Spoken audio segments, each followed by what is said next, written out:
Hello and good evening, everybody. It's so great to have you here. Welcome.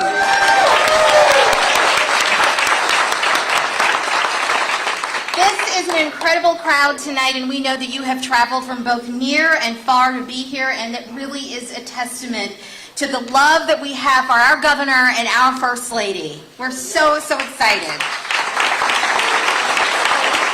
You know, when the invitation went out for tonight's event, the RSVPs quickly started coming in, and so many of you said that it was so important for you to come. You have shown up and you have shown out, and we are just so excited to have you here. And by the way, before we get started, we have some keepsakes that the governor and the First Lady have provided for you all to take with you. If you look to the back there is a gift table, so please stop by and pick up some of those great gifts and take them with you and help yourselves.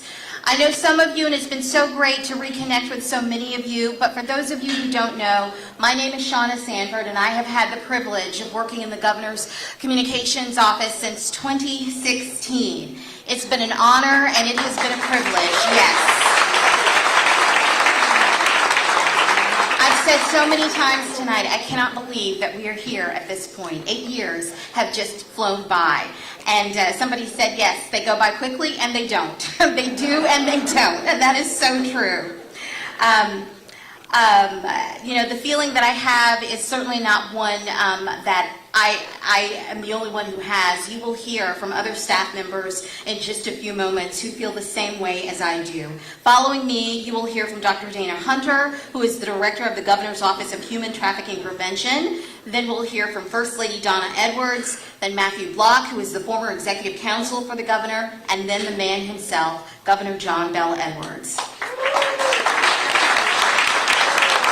Now, I know that staff will agree with me that we have been fortunate to see true servant leadership in action by both of them. They set the pace, and we had to keep up. And I cannot tell you how many times we said, how much longer can they go? Are they ever going to slow down? Where does that energy come from? Well, I'll tell you where it comes from. It comes from the love and the compassion that they have for the people of Louisiana and always wanting to make life better and move our state forward. And I think you will agree with me that without a doubt, they have done just that.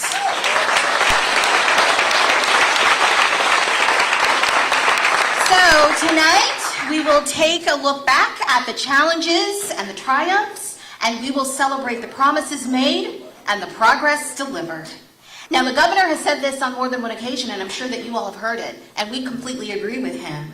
We have said the best. He's always the one to say one of the best, if not the best, First Ladies in Louisiana's history. So first up, someone who has worked closely with her on one of her top 3 initiatives, which is eradicating human trafficking. Please help me welcome Dr. Dana Hunter.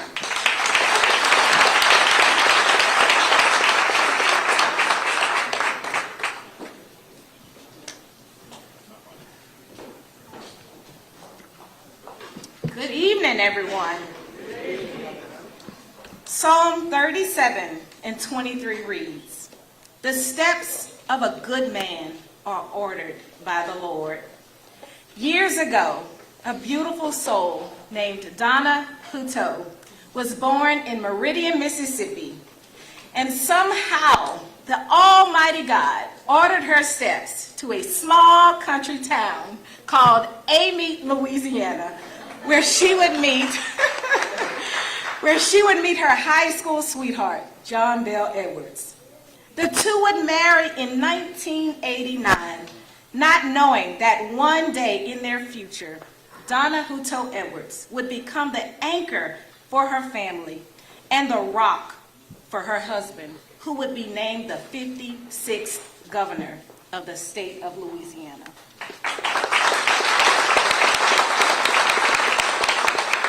I think we would all agree, as Shauna just mentioned, that First Lady Donna Edwards has been no ordinary First Lady. She's used every minute and every second of her platform to be a strong advocate and champion for all children and families in our state.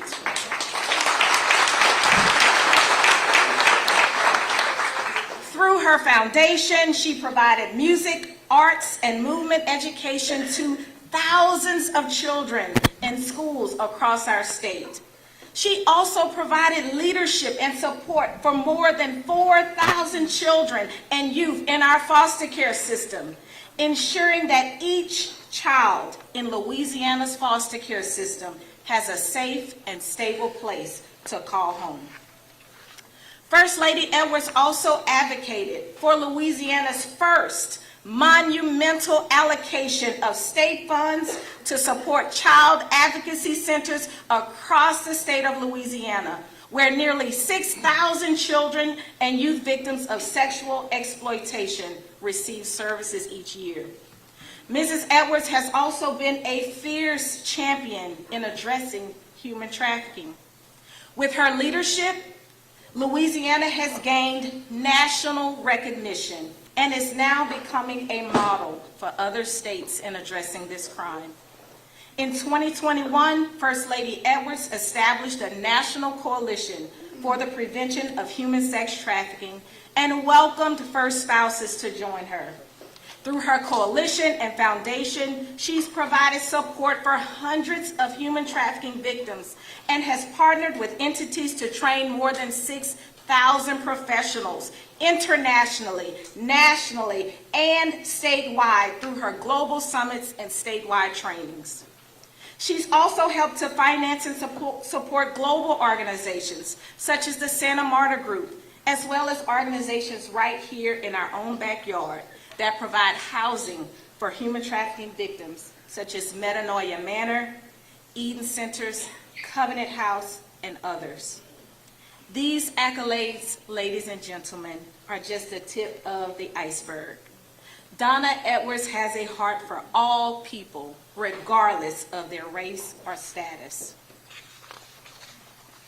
One of my most memorable moments in working with First Lady Edwards was when our grant was set to expire and we could no longer fund our Human Trafficking Survivor Council.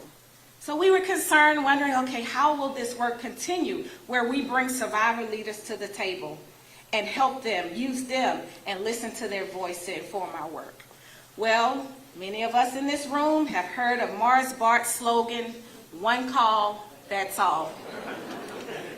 I think we need to borrow that for First Lady Edwards.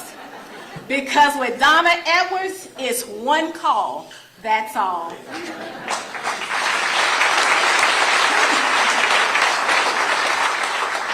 I reached out to her to ask if she could fund the council, and she did not hesitate to cut the check.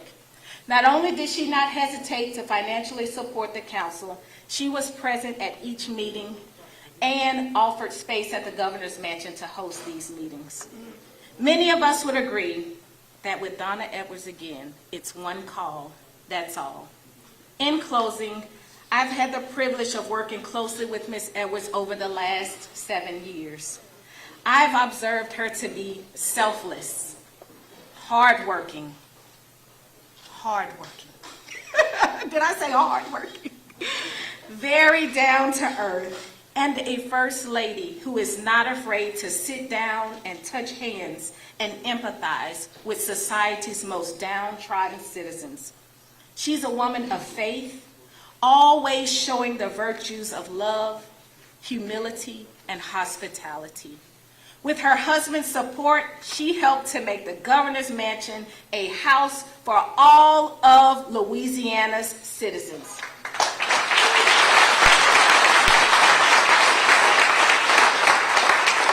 As many of you here in this room will know, she's hosted events and tours almost daily with warmth and grace. The scripture says, "Who can find a virtuous woman?"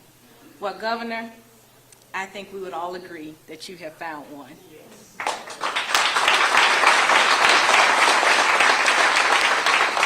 Without further ado, it is my great honor to introduce to you my dear friend, and I dare to say, again, as Shauna mentioned, one of the best first ladies Louisiana has ever known, Donna Hutto Edwards.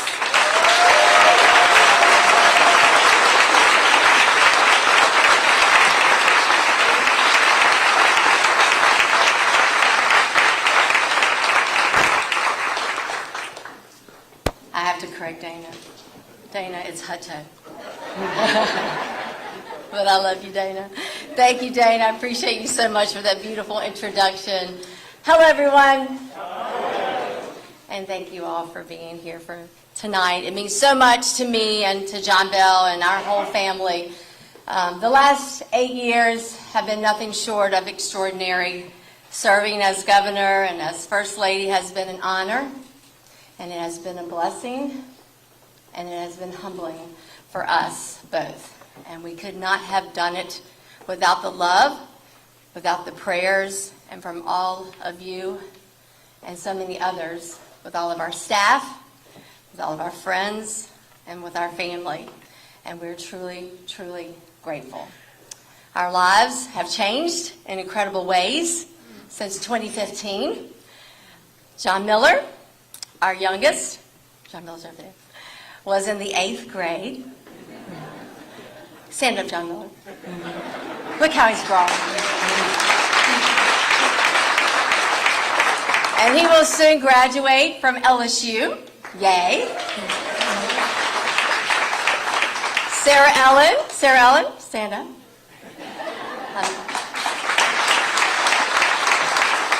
Our middle daughter, you're not supposed to say middle, but our second child was a student at LSU and is now working in D.C. and is married to Christopher Bates. Stand up, Christopher Bates.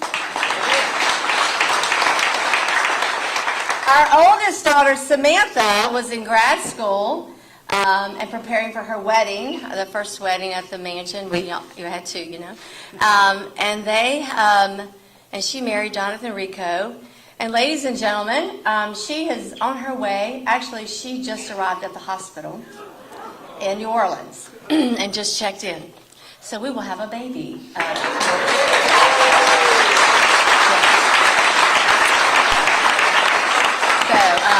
So if y'all see me checking my phone, that's why.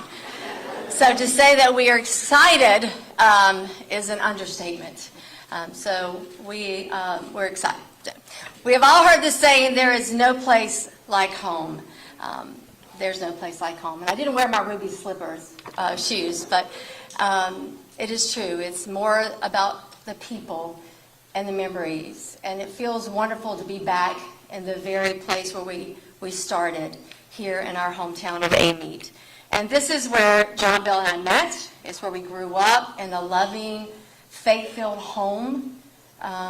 Built lifelong friendships here, learned important life lessons here, and raised our family.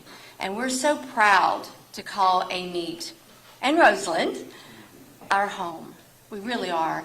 And when I think back to when John Bell and I first met as kids, literally kids, 8th grade, 7th, 6th, maybe 5th. Never in my wildest dreams could I have imagined what was in store for us. But I always felt like he would do great things. We knew that he was going to do great things. And so I latched onto that. The truth is that when John Bell answered the call to serve, so did our whole family. And from serving in the Army, coming back here to Amite, serving in the community, to state representative, then of course as governor, from Amite to Schofield Barracks, Hawaii, then to Georgia, on to North Carolina, from serving our country, then crisscrossing our great state from parish to parish, me being the driver. As we were campaigning, traveling across our nation, as in the world, really, as governor and first lady, promoting and representing our state, your state, Louisiana. We are immensely humbled by the trust and confidence that you all put in us to lead the state that we love so dearly. And we both know that none of this could be possible without our sweet parents. Our parents that provided a great and solid foundation for us, one built on faith and family and public service that mean everything to us. My mother, who is here tonight, Helen Hutto. Stand up, Mom.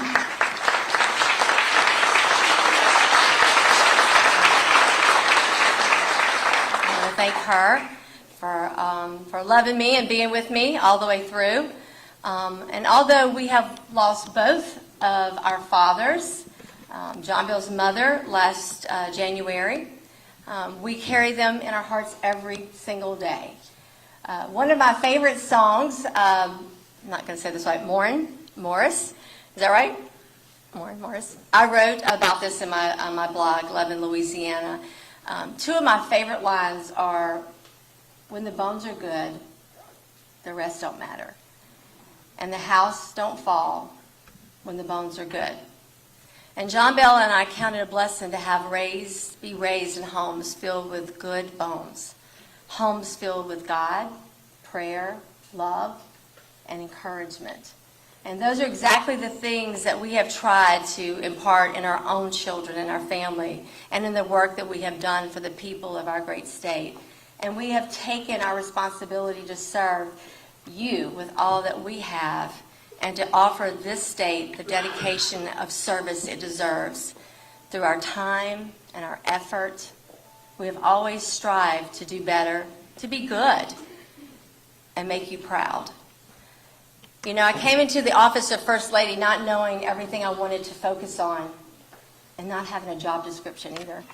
But making the Governor's Mansion a place that all Louisianans could be proud of and a focus on education were always at the forefront.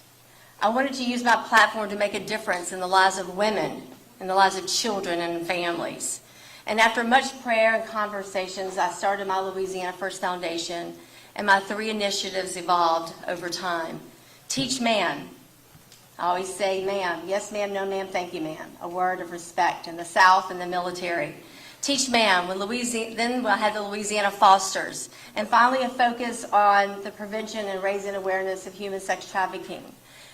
Most, if not everyone, knows that I began my career as an elementary music teacher. First in Roseland, some of you may not know that, in a little broom closet. And then on to Amy Elementary, and then to Southeastern Lab School in Hammond. And that's when I became a very big advocate and believing that teaching to the whole child and how important that is. Countless studies show how music and arts education support and enhance the other core subjects. The arts actually help increase scores of subjects like math and English and science, and the arts are also incredibly therapeutic for children who have had traumatic experiences. Once a teacher, always a teacher. And so I created the Teach Ma'am, which stands for Music Art Movement. We created an ambassador program, provided grants to help teachers, connected students and educators with Louisiana artists, and much more. And my plans are to continue this work by keeping the conversation going on the need for arts in our schools. I also plan to work with our area schools to share the importance of all 3 areas. Last month, we had the pleasure of hosting in the Louisiana Governor's Mansion, Louisiana native and Grammy award-winning musician and artist Jon Batiste at the Governor's Mansion. Yes.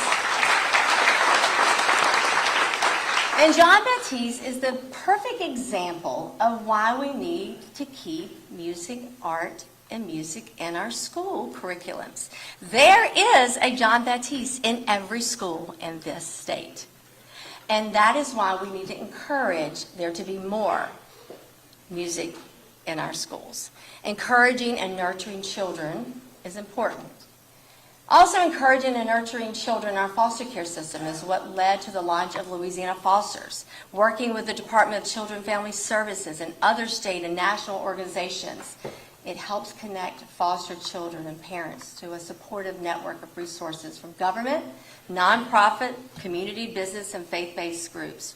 You know, I remember when our state faced historic flooding in 2016. John Bill's calendar cleared as he was leading the state's emergency response. But the only meeting he kept was with Wendy's wonderful kids. And as a result of that one meeting, Louisiana was chosen. There was 5 states chosen, and out of those 5 states, Louisiana, one of those 5 was chosen. And they brought in additional caseworkers to help find homes for the hardest to place kids and those with siblings who are older or had learning disabilities And in 2016, John Bell came to me and he said, Donna, you're not going to believe this, but 735 children have been adopted out of the foster care program system this year.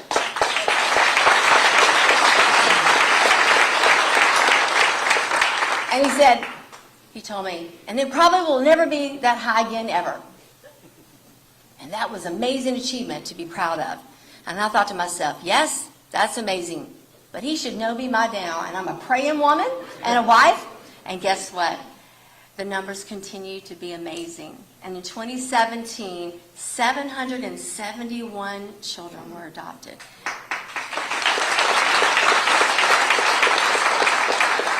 In 2018, 912 were adopted. And that was the highest number in a single year.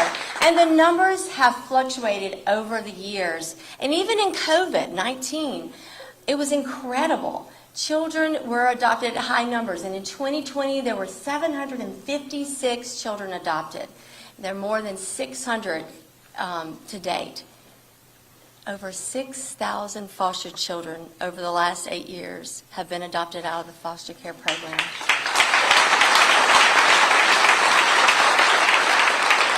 And that is powerful, and that is something that we all should be proud of, and something that we should be encouraging our DCFS workers about.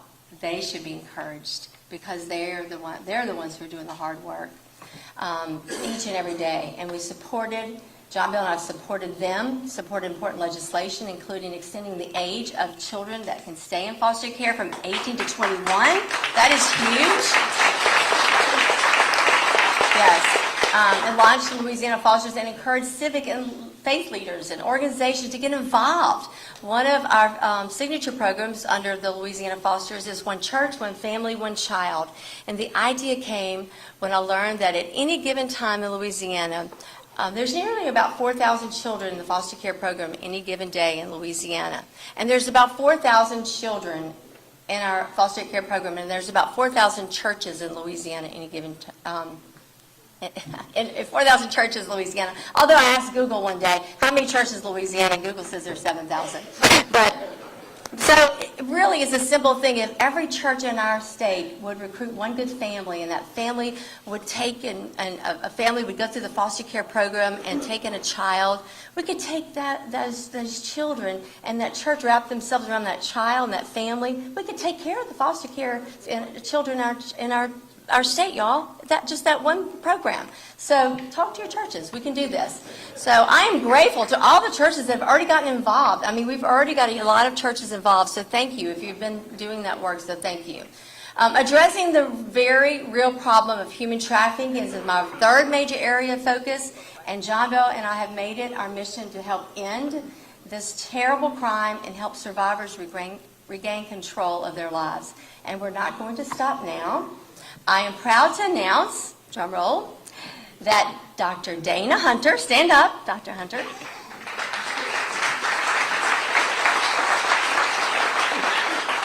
Dr. Hunter is going to run my Louisiana Fosters program, but she's going to be the director of my Louisiana First Foundation. So I want to say thank you.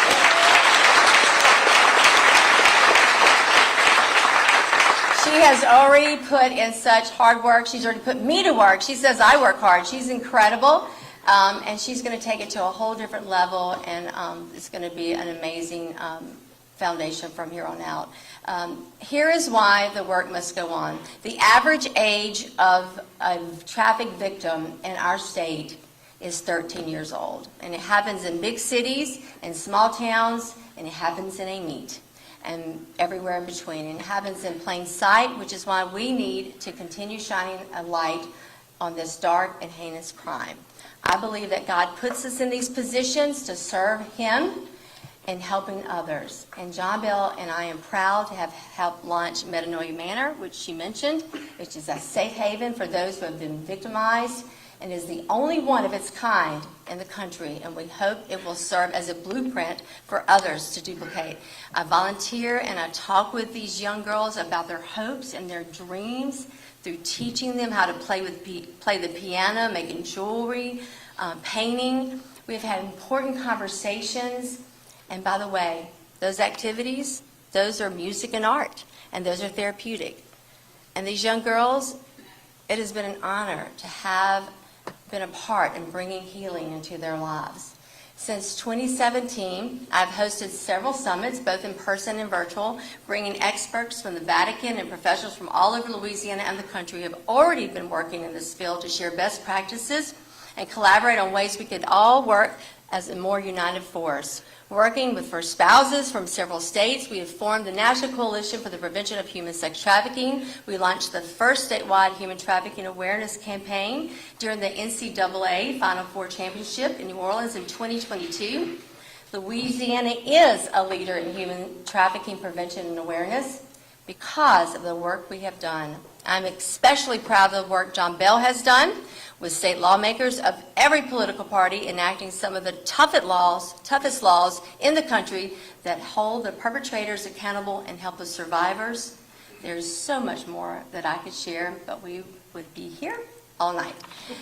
Suffice it to say that I am very thankful to everyone who has helped us and partnered with us. We have made many strides, but there is much more to do, and so our work is not over. You know, when one door closes, another opens. Today, this week, we are finishing up the chapters in this book of our lives. But the rest of the stories and books in this series are still being written. John Bell and I are excited. We're excited about returning home, being closer to family and our new grandbaby and friends. And I want to close with a short and favorite scripture that has been a guiding light. Be still and know that I am God. Psalms 46:10. Love the Lord your God with all your heart and with all your soul and with all your mind. This is the first and greatest commandment. And the second is like it. Love your neighbor. Love your neighbor as yourself. Matthew 22. And lastly, although it's not a scripture, leave it better than you find it. Leave it better than you found it. And I do, and John Bell does. And we have tried to do our best to do that throughout our time, our last 8 years.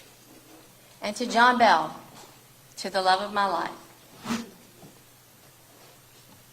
as we walk into the sunset together, I pray that this next leg of our journey will be as exciting as the last, with less hurricanes and with less trauma and with a lot of beach walks. But thank you. Thank you, Louisiana. Thank you. We love you. God bless you. Each and every one of you. Thank you.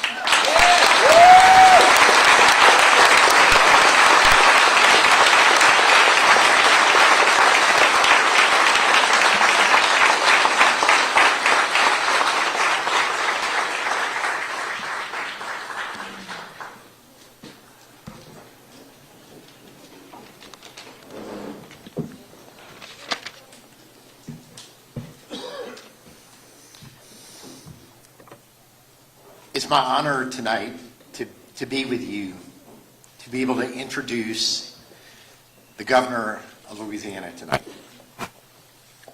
In this the waning days, the last week of his time is the 56th governor of Louisiana.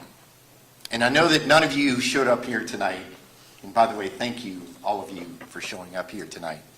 I know that none of you came here tonight to hear from me, and that all of you came to hear from our incredible First Lady and the Governor. So I promise I will be brief. But before I talk about the Governor, I just want to say a few things about our First Lady, and not just because she is an incredibly hard act to follow. But I think all of you saw just now what you've known for 8 years. What an incredible person she is, and how dedicated she is to the job of First Lady, and why she is so universally revered and admired in this state. And not just in the state, but across the country. But what I know most of you know, those of you that know these two people, is how much their marriage is a true partnership, and how she was with him each and every day of his time for these last 8 years. She has been the true North Star of our administration, and Louisiana will miss you.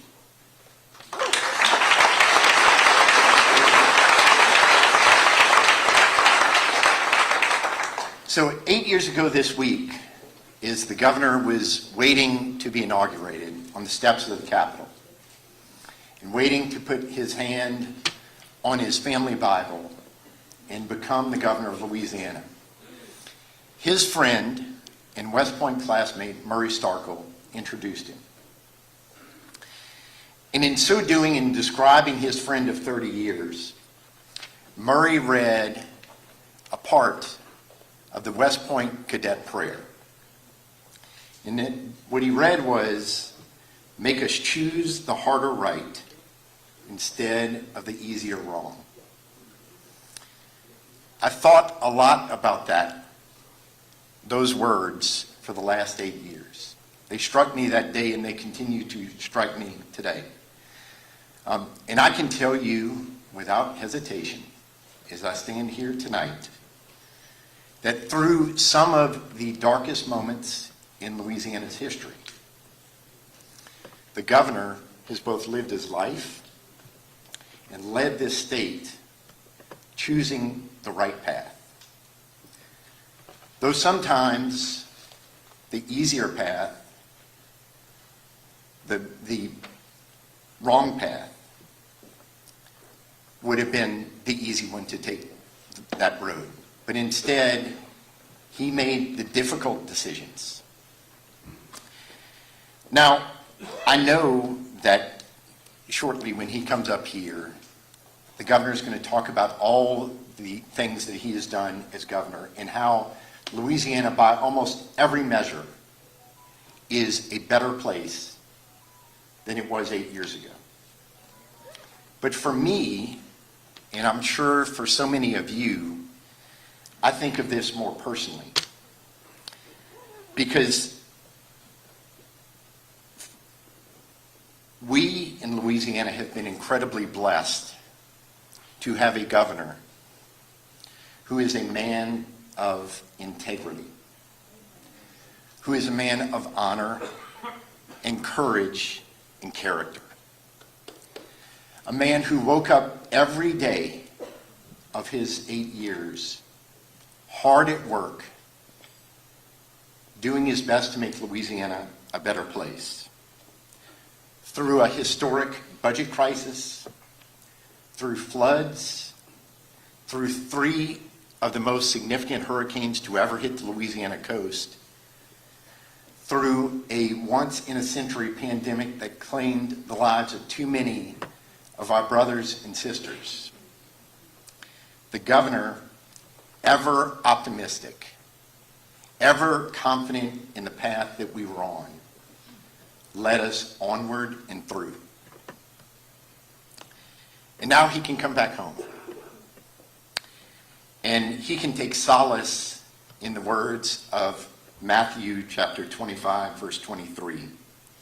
"Well done, good and faithful servant."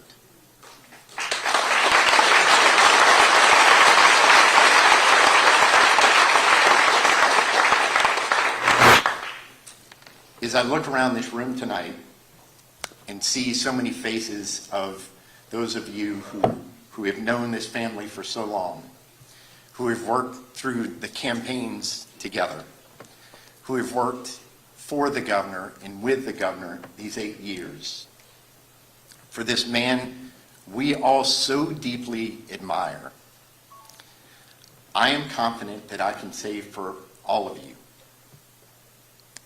that it has been the honor of our lifetimes to be able to work for the people of Louisiana with and for you.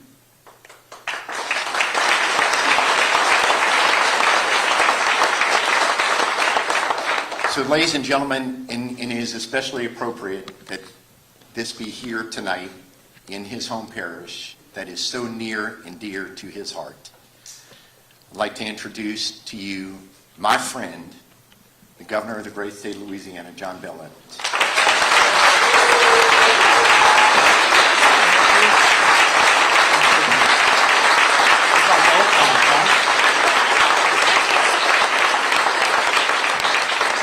Good evening, everybody. Thank y'all so much for coming out tonight and joining Donna and me in our hometown of Amite. I look across the room and into this crowd. I see family, friends, neighbors, strangers who supported and encouraged me since day one. And as y'all probably know, this town is where I first learned the importance of faith, family, hard work. It's where my mama, a charity hospital nurse, and Papa, one of 4 sheriffs in our family, taught me the value of public service. I grew up here with the best, most loving and supportive siblings who worked so hard to ensure our success. And so before I go further, I want to say to Alice, to Frank, to Clay, to Andrew, to Morgan, and to Daniel, I love y'all all so very much.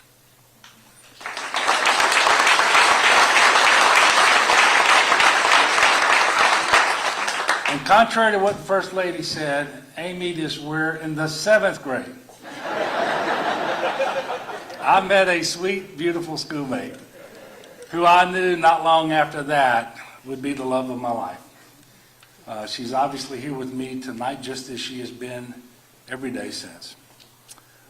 So give me a second to brag on Donna. And I know I'm biased. I'm not objective. But she's the best First Lady in Louisiana history.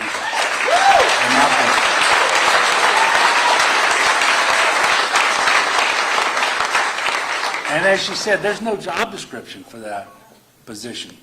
But that didn't stop her. She identified the areas that she was passionate about. She used her creativity. She got busy connecting people across the state, even across the nation, and more recently, across the globe, to work with her. And she's done an absolutely outstanding job. She is a true champion for children, for women, for families, from elevating the importance of music, art, and movement in school, to providing a supportive network for foster children and families. She's worked tirelessly to help prevent and raise awareness about human trafficking. And she's accomplished so much for our state. And she did all of that while also preserving the history and restoring the beauty of the governor's mansion. The improvements that she's made will be there for generations to enjoy. So needless to say, Donna inspires me every day. She prays with me every day. I could not have asked for a better partner in life or a better mother to our children. 2 of them are here, as you know, Sarah Ellen and John Miller. Samantha Bell is at the hospital. I'm expecting we'll be there pretty soon.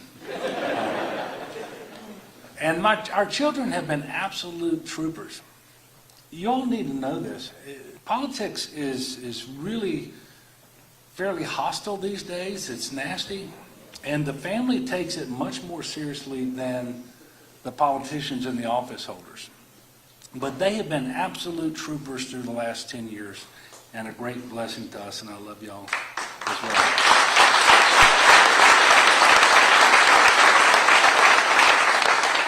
Don and I are so proud to represent this area, to be back in our hometown of Amite. This is where we raised our children. We now look forward to being grandparents. This is where my brother, my father, my grandfather, my great-grandfather has served as sheriff. This is the district that first entrusted me to represent them in elective office.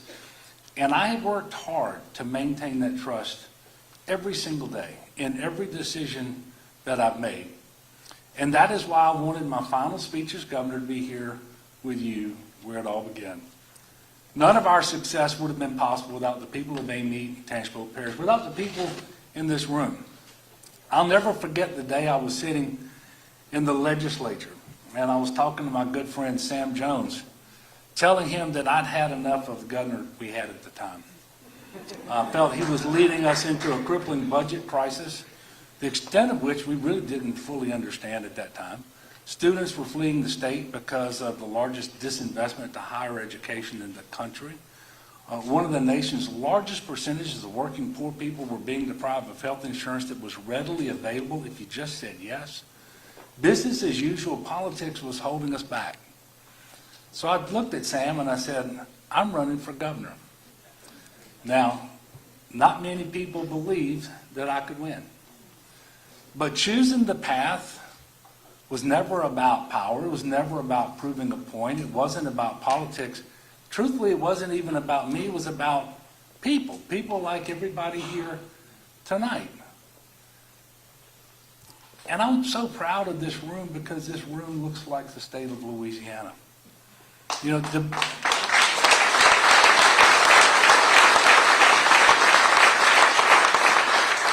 diversity is important to me. It always has been important to me. And I'm proud to say that we have had the most diverse and the most competent administration in state history, with the cabinet, the boards, the commissioners, the staff that look like the state of Louisiana. And I would say their quality is inextricably linked to that diversity. Now let's go back to 2016. It's a little unpleasant.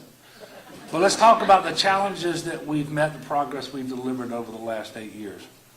Because my story is your story, and I want to tell all of you what we've been able to accomplish for Louisiana by working together. And every single thing we've done, in contrast to what's happening across the country and certainly in Washington, D.C., has been on a bipartisan basis. Now, spoiler alert. We're going to wrap up, and I'm going to tell you that our state is much better off today than it was 8 years ago. And this is true. This is true in numerous critically important and objectively verifiable ways. And in fact, I'm going to tell you we're not just better, because in some ways that was a pretty low bar.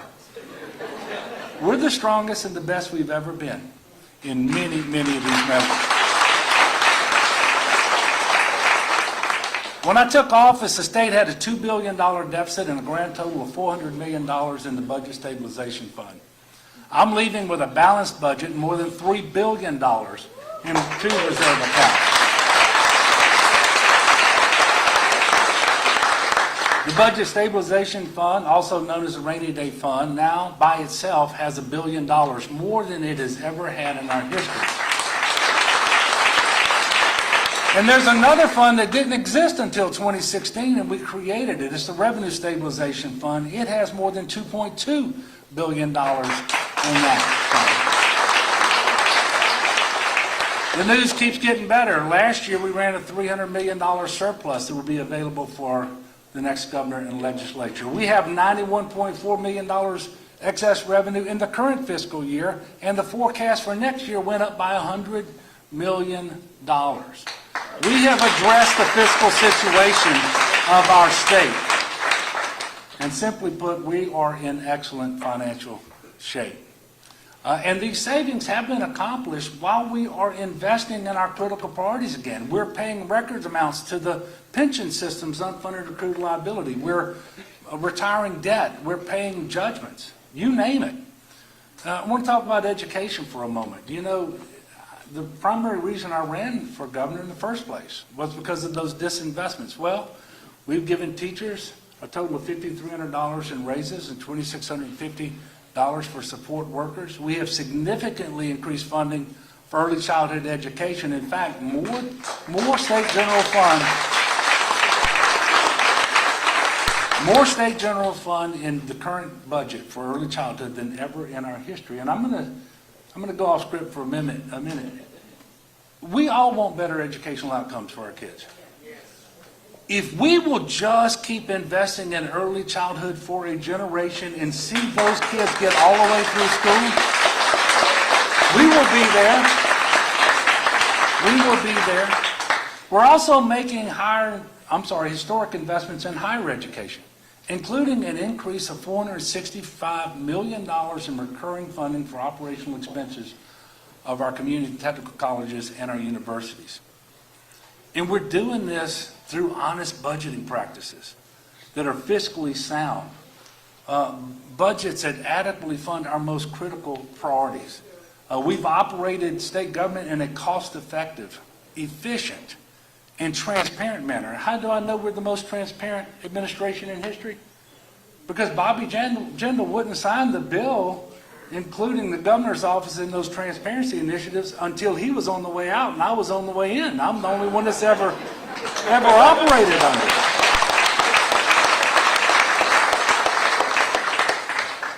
But that's to better serve taxpayers, to attract new businesses and investors, to ensure a high quality of life for the people of Louisiana. And that is a huge difference from our predecessors' days of smoke and mirrors budgeting, fund sweeps, one-time money for recurring expenditures, incessant budget cuts, only to be followed by mid-year cuts. In contrast, here as I walk out the door for the last time, we have produced surpluses every single year that I've been running.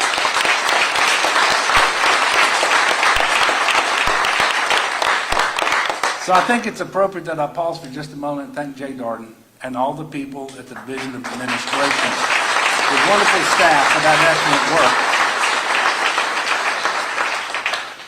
work. And over the last 8 years, the growth of the state general fund has been less than inflation. Because sometimes when I'm out talking to groups and I'm talking about how we gave teachers pay raises, how we expanded Medicaid, how we have grown our investments in early childhood and higher education and all these other things, I say, well, that's fine, but how much did you grow government? By less than the rate of inflation over the 8 years. And we're making progress on other fronts too. I'm very proud to say that our unemployment rate is the lowest ever measured for the month of November, 3.5%. Unemployment has never been as low in this time of year than it is right now. I'm very proud of that. And by the way, we keep beating our own records month after month. I'm also proud to tell you that in the third quarter, Louisiana's gross domestic product grew faster than 45 other states at a rate of 6.6%. The national rate was 4.9%. Our real GDP was higher than many other states, including southern states like Arkansas, Mississippi, Tennessee, Alabama, Georgia, North and South Carolina, Virginia, and Florida. And I can name them again if you want me to. But something else I'm really proud of is the fact that we replenished our unemployment trust fund. Coming out of COVID, that fund had been depleted with that rapid rise in the number of unemployed Louisiana workers. And there's a law that says if you go below $100 million in the trust fund, there's a solvency tax on businesses that the state has to impose. Well, because of COVID, we were certainly headed in that direction. But I insisted that wouldn't happen. We came together. We replenished the fund without taxing employers more. That fund today is at $924 million. And the forecast for August of next year, August of this year, because we're 2024, is almost exactly where it was going into COVID, $1.1 billion. And we're making monumental investments in critical infrastructure. We've allocated nearly $5.5 billion to more than 2,000 projects around the state, including nearly 7,000 miles of road improvements. And by the way, while we're on the topic of transportation, Louisiana certainly has not been shortchanged by the bipartisan infrastructure law. This was the most important piece of legislation on infrastructure to come out of Washington since we did the interstate highway system. But based on formula funding alone, Louisiana will receive $7.5 billion. That's 16th in per capita funding formula. By the way, we're 25th in the country in per capita population, right? So we're 16th. And that's 12th in resilient funding that we've received. And let me just tell you, we are putting those dollars to work for their highest and best use. Over $10.1 billion in bipartisan infrastructure law and Inflation Reduction Act funding has been announced for Louisiana.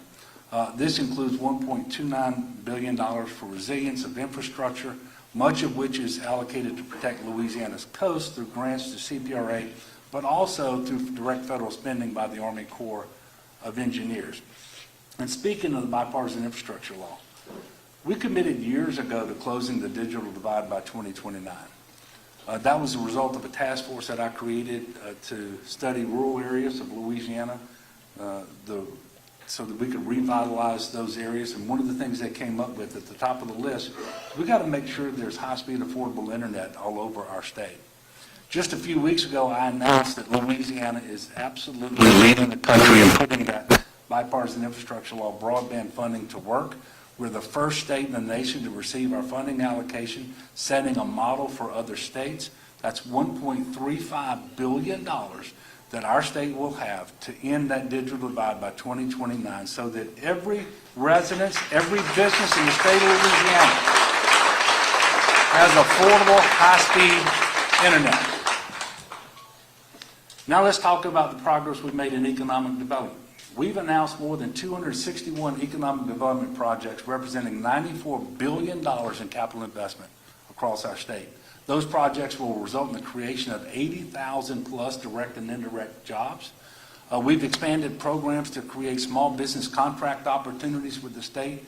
We're supporting women and minority entrepreneurs, promoting small businesses owned by military veterans and Gold Star spouses. I see a military veteran right here in front of me tonight. Thank you very much, Louis, for being here. Hudson Initiative expenditures with disadvantaged businesses increased nearly 300% between 2016 and 2022, from $32 million to $90.5 million.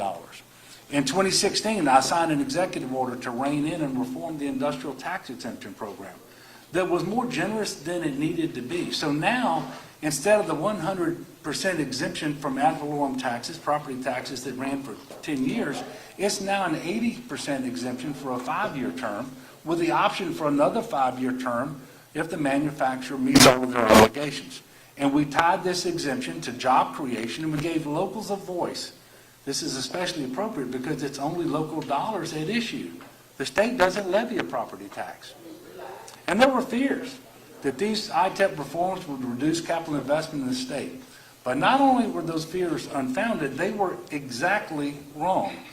ITEP projects average $10 billion a year pre-reform, and post-reform, they've averaged $25 billion. Giving local governments a say in whether their property taxes are exempted has proven extremely beneficial to communities and to the state.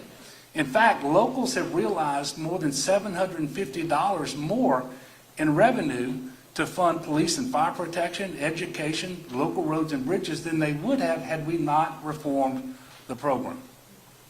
Louisiana's manufacturing jobs, the gold standard indicator of economic health due to their positive ripple effect across the economy, ended 2022 at their highest level in 7 years. We have successfully implemented an all-of-the-above energy strategy that leveraged the only climate action plan in the Gulf South to drive new energy investments while continuing to support companies that meet current market demand for oil and gas. Just last week, the EPA gave Louisiana primacy in Class 6 well permitting, just the third state in the nation to get primacy. And this will allow us to reduce CO2 emissions, grow the economy, and create jobs, all in furtherance of our climate action plan. Thank you.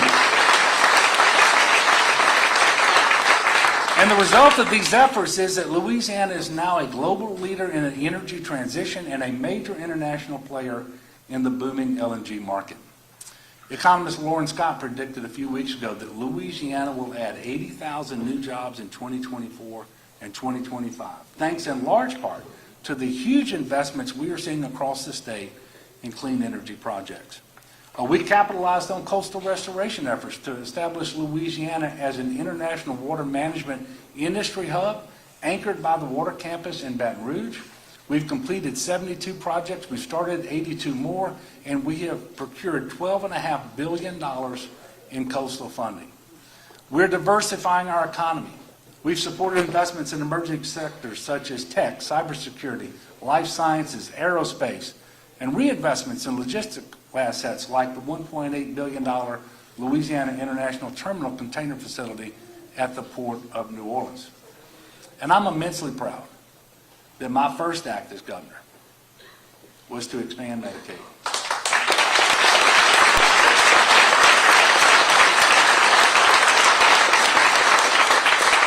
Today, more than 500,000 of our working poor Louisiana brothers and sisters have access to health care who otherwise wouldn't have it. And I've said this many times before, and I'll say it again here tonight. Medicaid expansion was the easiest big decision that I made in the office of governor. Because of that decision, our uninsured rate is now below the national average. The state has saved money that helped address our fiscal problems. Hospitals and other providers are better reimbursed. And across our state, not a single rural hospital has closed.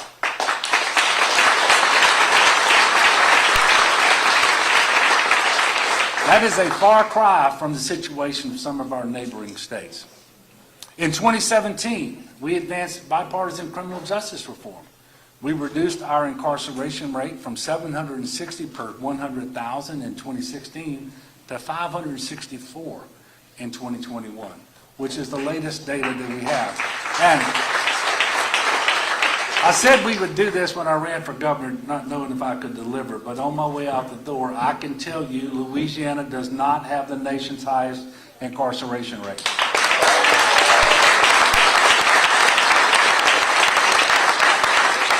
We enacted data-driven reforms based on best practices focused on nonviolent and non-sex offenders.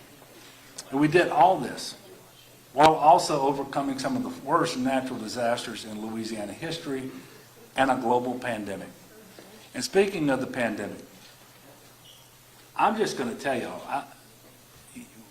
you become governor, I guess you signed up for what comes your way. That one was hard. That one was really hard.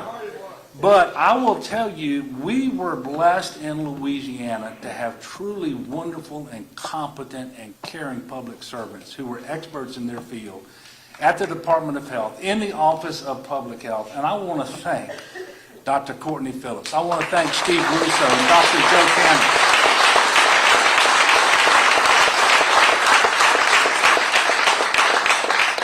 If it looked like I was calm and collected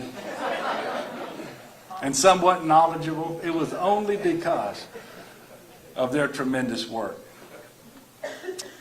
You know, somebody counted these up, but there were over 244 emergencies over the last 8 years, right at 50 state emergency declarations, and more than 20 federal disaster declarations. I don't know if that's a record, but FEMA told me they can't find any state that's ever had that number. And we've met every single one of those challenges. We've delivered progress for our people. And before I conclude, I know that I have here tonight so many people who worked in the administration, people who have served in the legislature, people who have served on commissions and so forth. From the very bottom of my heart, I want to thank you for your service. You all have just been terrific. And one of the greatest blessings that I have known is just having the ability to work with you all, to know how much you care about the state and its people, to see you get up every day and go to work, to make sure that we can say the things that we're saying tonight. And in particular in the room tonight are the two people who've served as chief of staff for me. Ben Nevers, who was my senator for 12 years, 8 of which I was in the state house, and we worked together in the legislature, and he served as chief of staff that first year. It seemed like 4, didn't it, Ben? And just did a tremendous job despite the very difficult circumstances.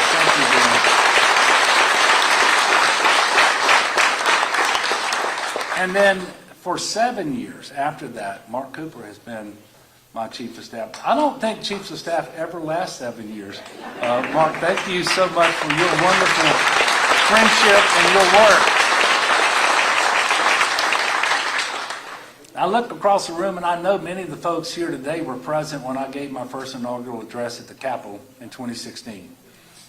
In that speech, I talked about how my West Point education and Army experience influenced the way that I think, the way that I govern. In military terms, and we all know this, victory is won by getting timely and accurate information. You've got to formulate a sound strategy, and you've got to employ the tactics necessary to succeed. I endeavored to employ that formula in every decision that I have made, from COVID to hurricanes to the budget and everything in between. I looked at situations from every perspective and collectively with the best advisors a governor could ask for, and made decisions that I felt would best serve the people of Louisiana. And one thing I can tell you, for good or for ill, we never looked at a poll to tell us what we should do to address these situations. Never one time. In that first inaugural address, I quoted General MacArthur's farewell address to West Point when he said that in challenging times, leaders have to work to build courage when courage seems to fail, to regain faith when there seems to be little cause for faith, to create hope when hope becomes forlorn. Little did I know how much those words, so ingrained in me during my formative years at West Point, would ring true as I embarked on this mission of leading our great state over these past 8 years. But more than my military experiences, I leaned on my faith. Some people have called me the crisis governor because of all the challenges that we faced over the past 8 years. When I took office on January the 11th of 2016, none of us could have predicted the obstacles we would have to overcome. But God knew. He knew what was ahead.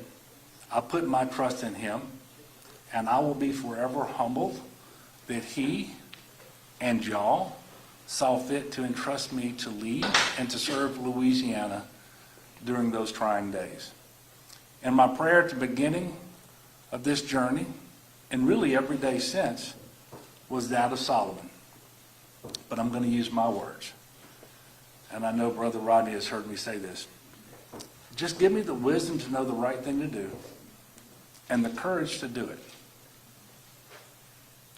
Together, we have righted so many wrongs.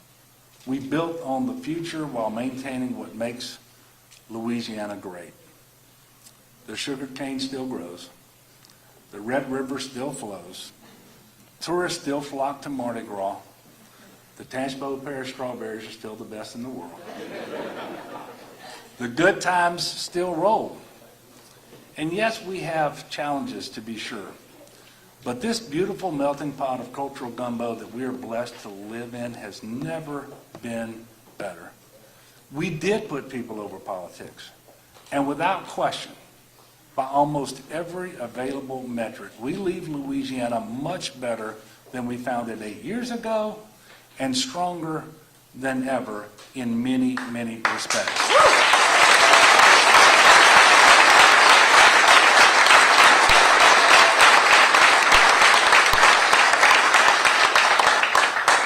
And as a result, I leave the governor's office as optimistic as I have ever been about our future. After all, the breeze of hope is still blowing. And I have every faith that that will continue. Louisiana, I will forever be your humble servant. But for now,